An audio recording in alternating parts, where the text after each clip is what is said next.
Good morning, Fort McMurray, Wood Buffalo, and the rest of the world. You've tuned in to the Mac City Morning Show. I am your host, Elliot Pierre, and we're going to start the show off the same way we start every episode off, with a moment of gratitude.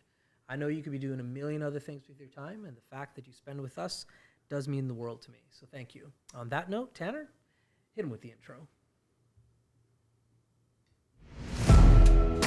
Whatty up, boss? Welcome to the Mac City Morning Show.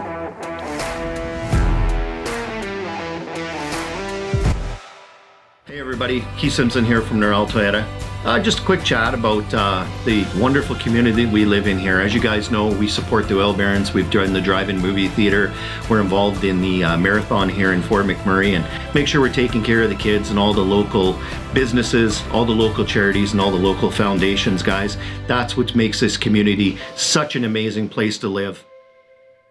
All right, Whatty up, boss? Big shout out to Noral Toyota, Keith, Nimmer, Fad, all the boys and girls down there for being the title sponsor of the Mac City Morning Show. Thank you so much for your support. We do appreciate it. It keeps the lights on and Tanner's sitting comfy in his chair behind the camera. So big shout out from Tanner from Noral. So on that note, as you know, I don't introduce my guests. I let them do that themselves. So can you please tell everybody at home who you are and what you're about? First of all, I want to say thank you so much for allowing me to be on this show here in Fort McMurray. So my name is Gail Bibeau. I am a mother. I am a friend. I'm a community volunteer. This is my 44th winter here in Fort McMurray. So I've been here since 1977. And I sell real estate as well. Cool. Okay, let's rewind on that one. 44th winter. What? You weren't born here? I thought you were born here. Where did you come from originally? You must have been Where'd you come from originally? So I was born in Regina, Saskatchewan, and we moved to Thompson, Manitoba. Okay. And then being in a mining community in a mining town, my parents were offered amazing jobs here out at Syncrude, Canada. Yeah. And so we traveled across the country to come here. Very and cool. I'm very grateful that they did that for all the amazing opportunities for me and my brothers and also for my children. Yeah, no doubt. So I'm horrible at math. What year is that? That's you going to came be Fort McMurray? when someone says, Gail, where were you when Elvis died? Yeah. I was sitting in our bus. We had a bus converted into a camper. We just got to Fort McMurray August 1977. So I was parked over here on Almond Crescent when we first moved here. So I was sitting in there listening to the radio, trying to figure out what my life was going to be like in a new city. As a teenager, I was 14 when I moved here. Okay. And so that's where I was. Okay, you came to Fort McMurray the same year my parents came to Fort McMurray. That's when they came here, 76, 77. Okay. Yeah, Where from? cool. Guyana, South America. Oh, exciting. Yeah, so they had lived in Toronto for a few months. My dad a few months, my mom like a year, and then they heard about this place called Syncrude. Yeah. And so my dad came out first, and then he got a job at Syncrude. My mom followed a few months later, and then she also started working out at Syncrude. So let's rewind and talk about this bus, though. It's kind of my dream, although I'd have to hire a chauffeur to drive it. But so you had like a converted like school bus? It was a school bus, yeah. So, it was amazing. It was actually painted like the Partridge Family in every different color you could imagine. And then 4 brothers and me, and my mom and dad and our dog Queenie. And we've had some amazing adventures in Thompson, across Saskatchewan, every place you can imagine. My dad was a road warrior. He could drive anywhere at any given time and stay awake forever. And so, it was our camper until they bought a little motorhome. And then we went from there for adventures with the family. So they converted the inside? Like it just wasn't like school bus seating? Or what did it look like on the inside? It was converted when we got it.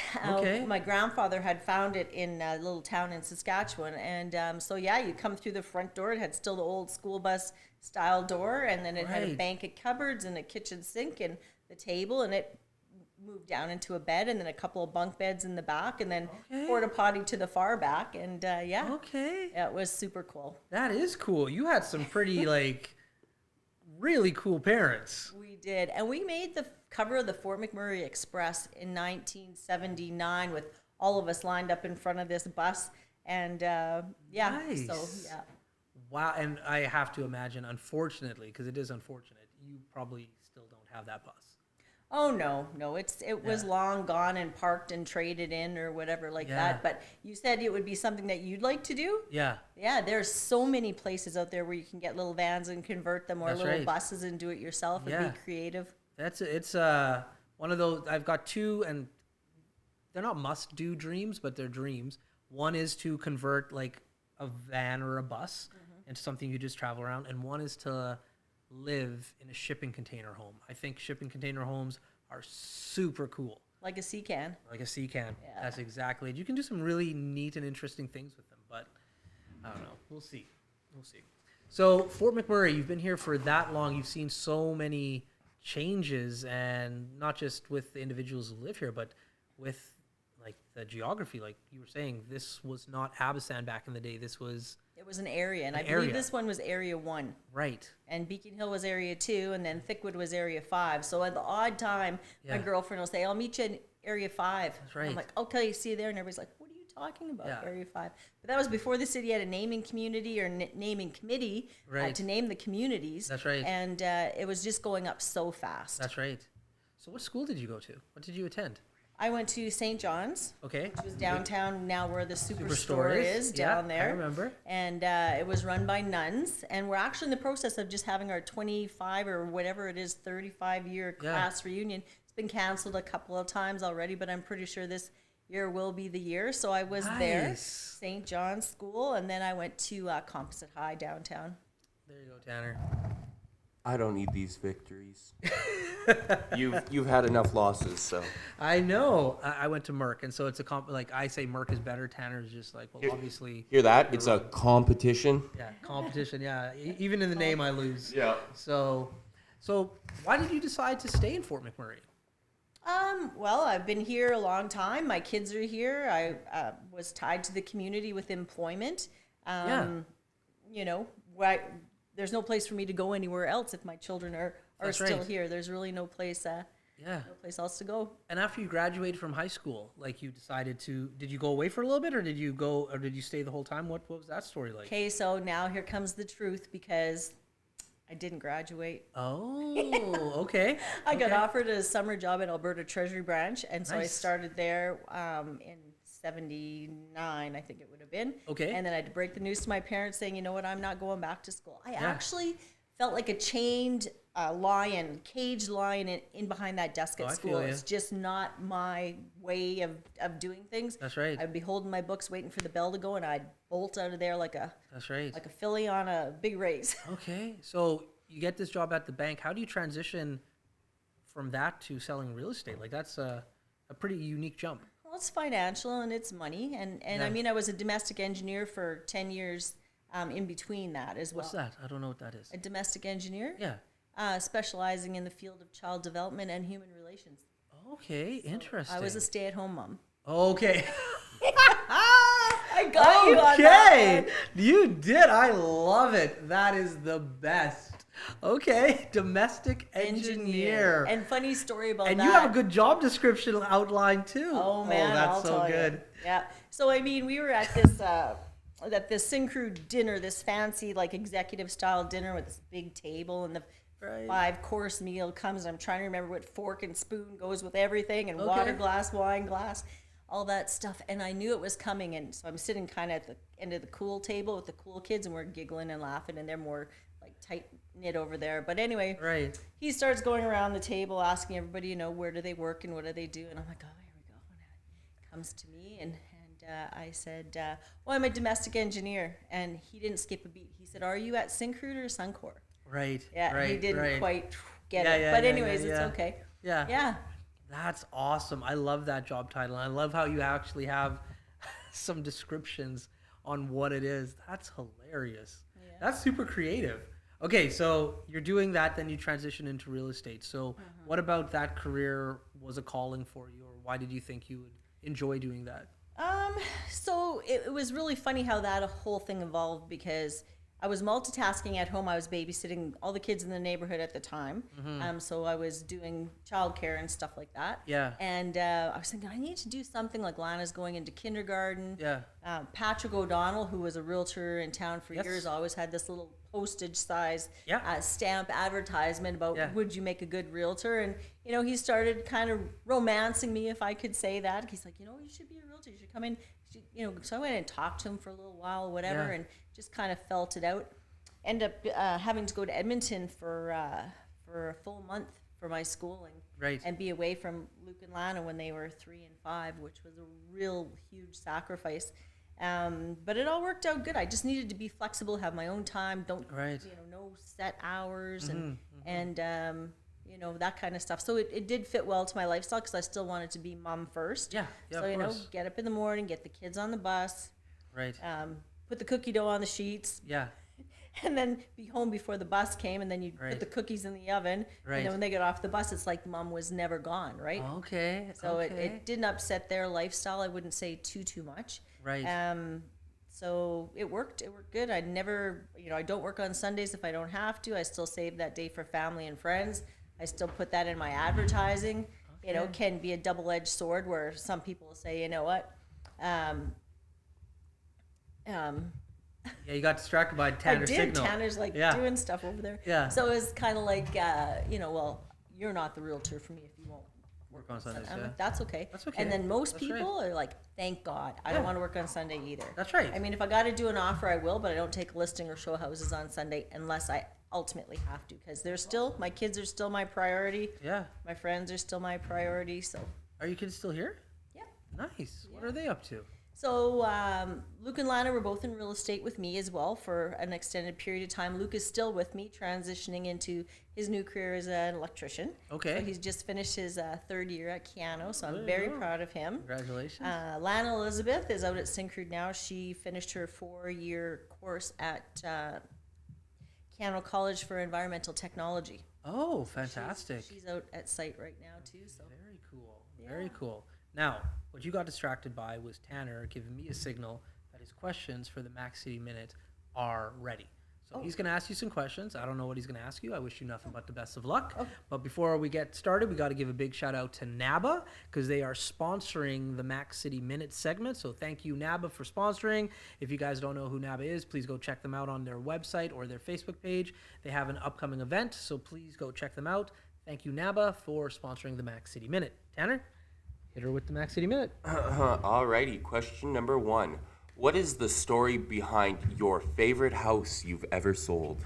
whoa. The favorite house I ever sold. There is so many favorite houses out there I've ever sold. My very first listing was my childhood house up on Signal Road. I sold that. My mom and dad were snowbirds and they went to Arizona, and then she phones me, says, so I think we want to sell the house now. Full of furniture, 30 years worth of stuff in the crawl space, and that was my very first listing that I sold. I've sold famous houses. Famous houses. I have sold famous houses. I have sold scary houses.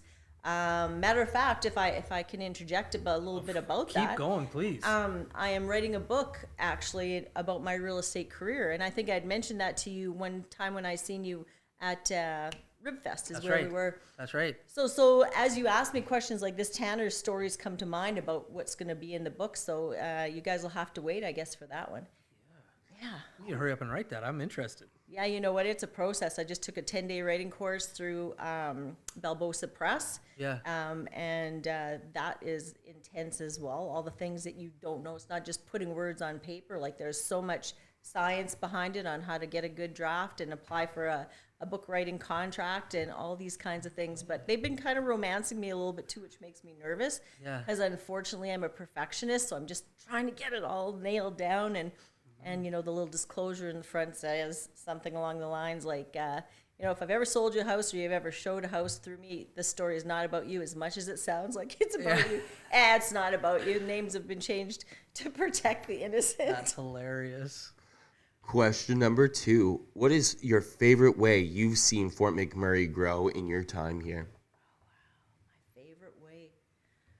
Oh, wow. Jeez.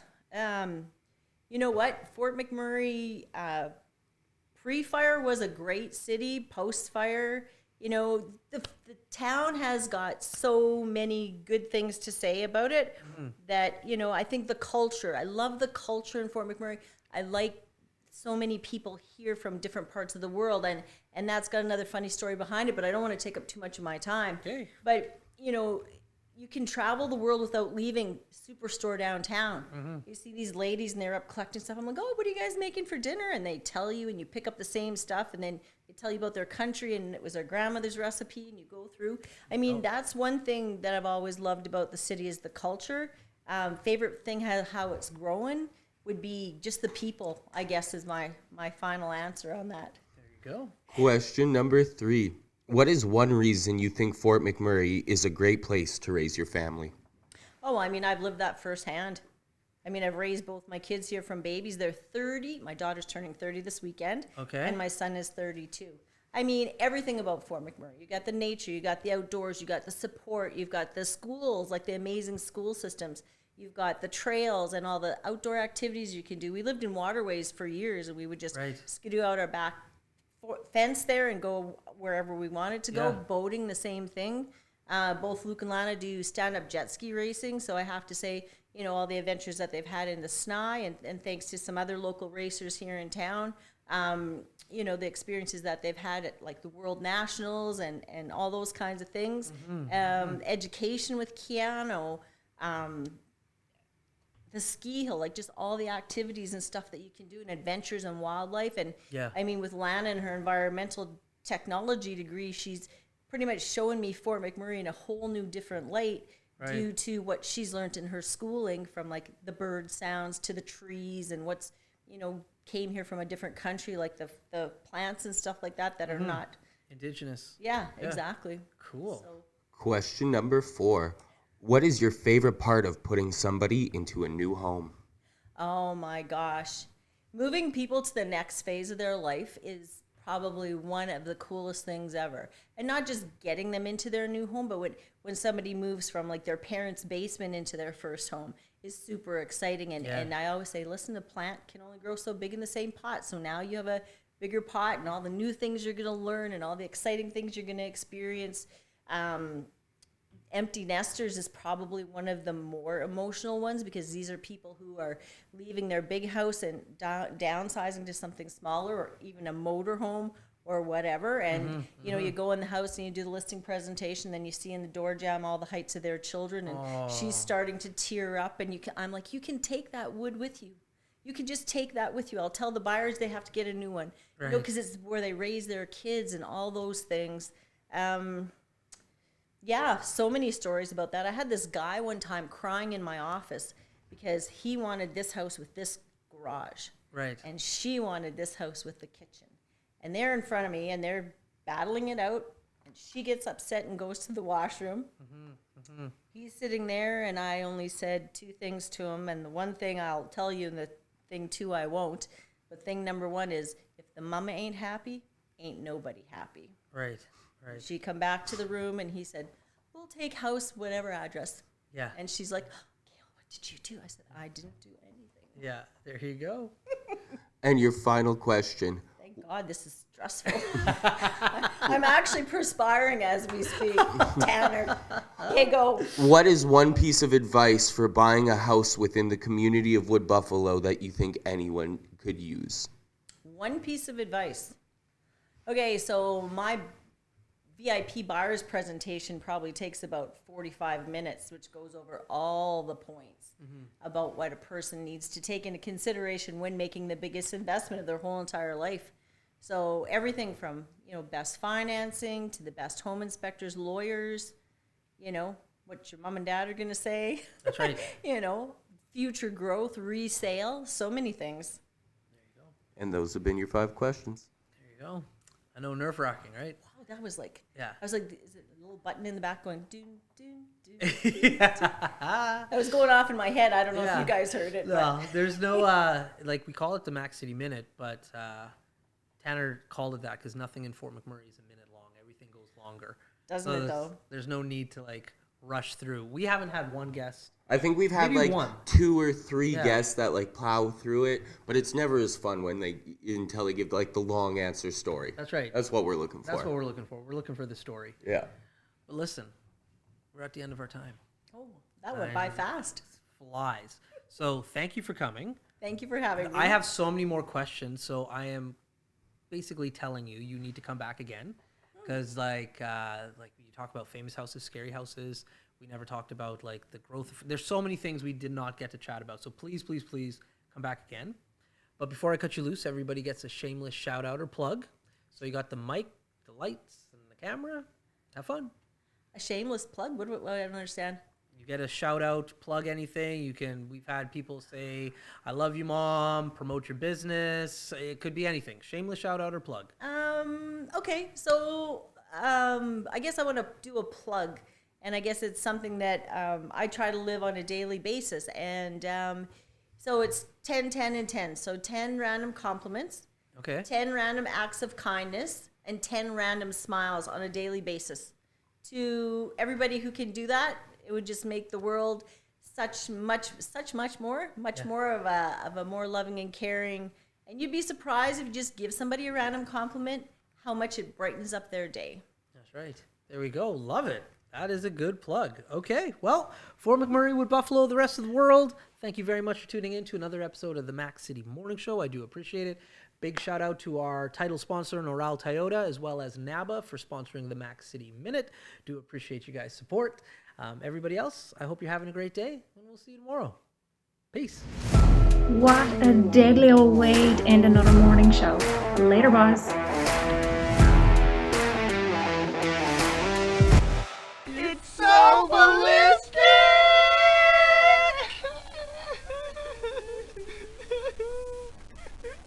Talk about quenching your ugly thirst.